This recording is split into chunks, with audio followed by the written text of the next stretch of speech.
Hi, it's Dwyer. A choked up Dwyer. GamblersAdvisory.com, dwyervip.com. On Roku, Dwyer Boxing and Sports News.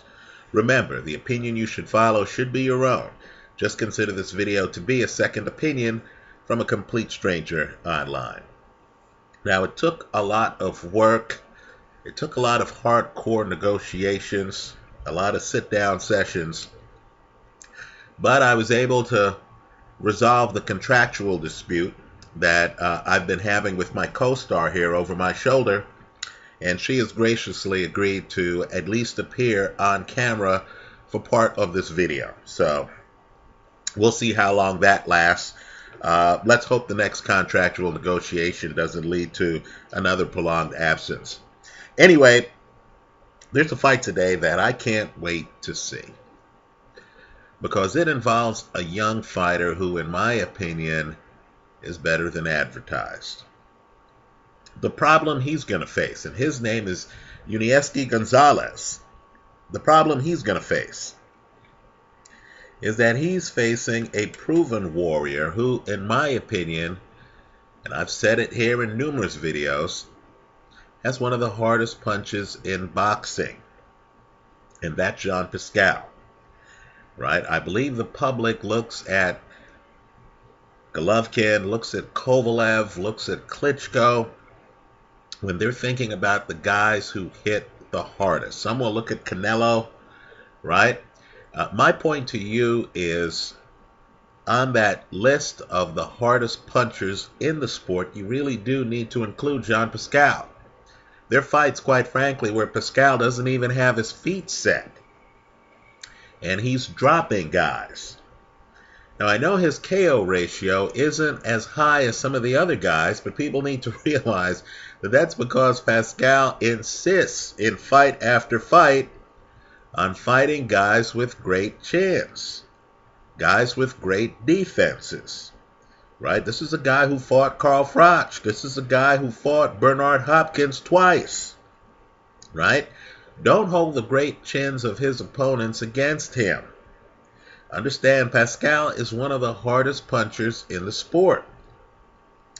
Now, let's talk about Gonzalez, because you know all about Pascal. Pascal, has had the belt. Pascal, has been on the world stage for years. Gonzalez is a guy who recently came to the United States from Cuba. Right? If you research him, you'll find out that he arrived here about 5 years ago broke. He then went around looking for a promoter. This is a guy with more than 300 amateur wins.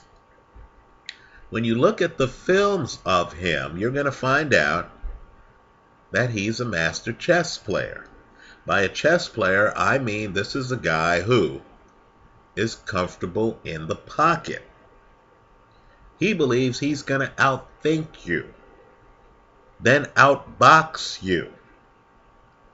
He has a gift that Kell Brook has, right? He's able to get off great power punches that are short and seamless. It looks like he's throwing a right hand about this far, and his opponent will react as if he's been in a car crash.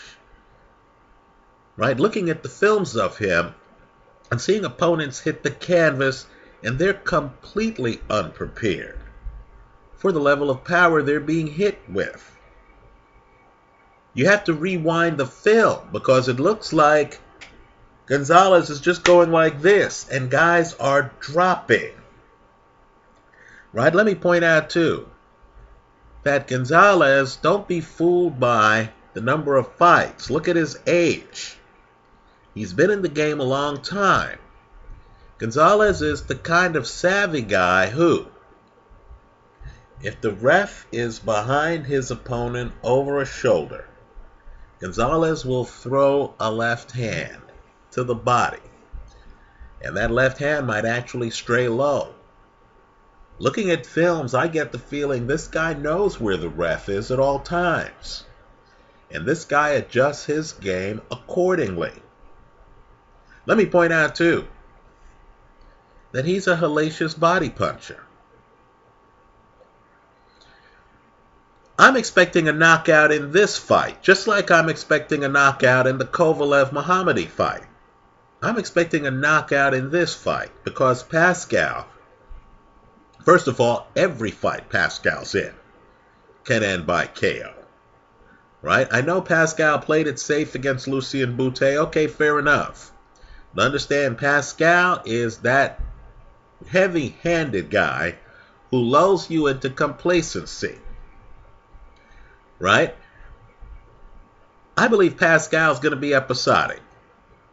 I believe he's going to be playing an ambush game where he's outside, he jumps in, he throws a bunch of punches, then he rests. Right? That's why Hopkins was able to beat him.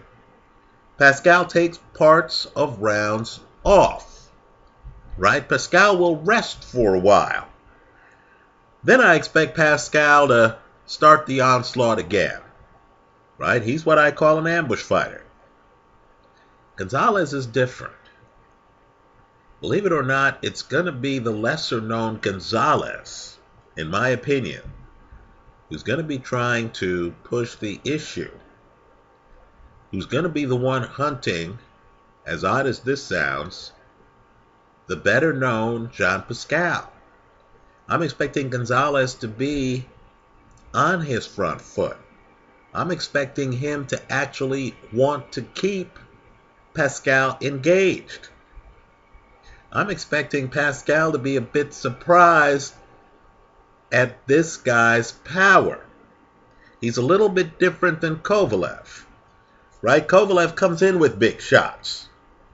Right? He'll throw some other shots, but you know he's framing big punches. Gonzalez is a little bit sneakier than that.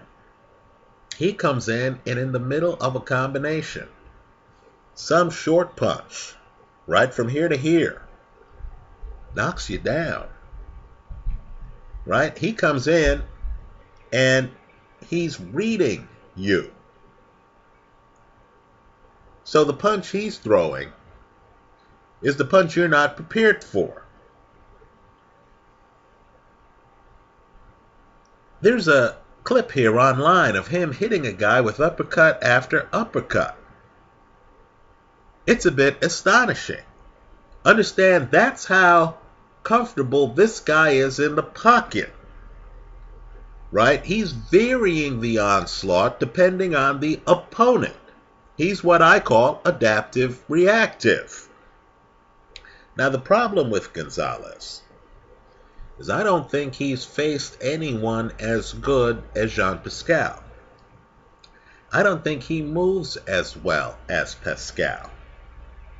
I get the feeling a veteran fighter like Pascal with a punch, who knows that Gonzalez is going to be in the pocket, can set up traps, right? Take a step back, have Gonzalez take a step forward, and then launch into him with a left hook or something. Right? So,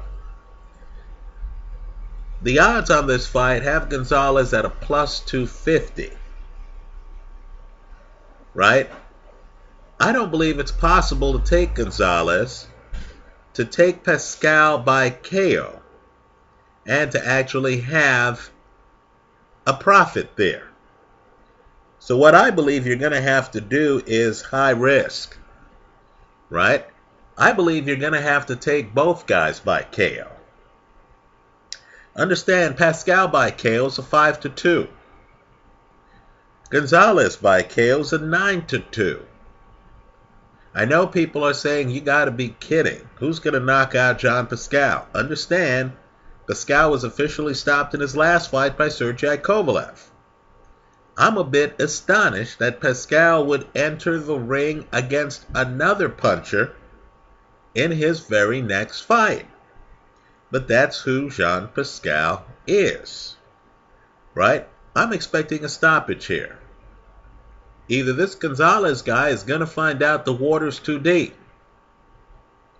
or the world is going to find out that this guy is a serious contender at light heavyweight. Right? Just like in the Kovalev-Muhammadi fight, where I'm expecting a KO there, I'm expecting a KO here. But unlike Kovalev-Muhammadi, where in my opinion you have to play games because of those odds, right? Take the under 5.5. Take Kovalev to win in the 7th or 8th rounds. Here, you can simply take both guys to win the fight by KO.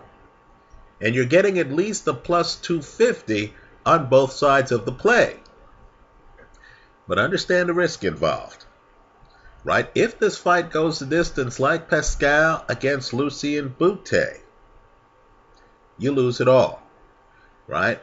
Believe it or not, I don't think either of these guys wants this fight to go the distance. I believe Yuniesky is coming thinking he, the younger man, the lesser known man, is going to stop Jean Pascal. I believe Pascal is going to have no choice but to try to knock out this guy, because the guy's going to be up on him trying to throw combinations. So I'm expecting a stoppage. I believe tonight is going to be a night of stoppages. That's how I see it. Let me hear from you.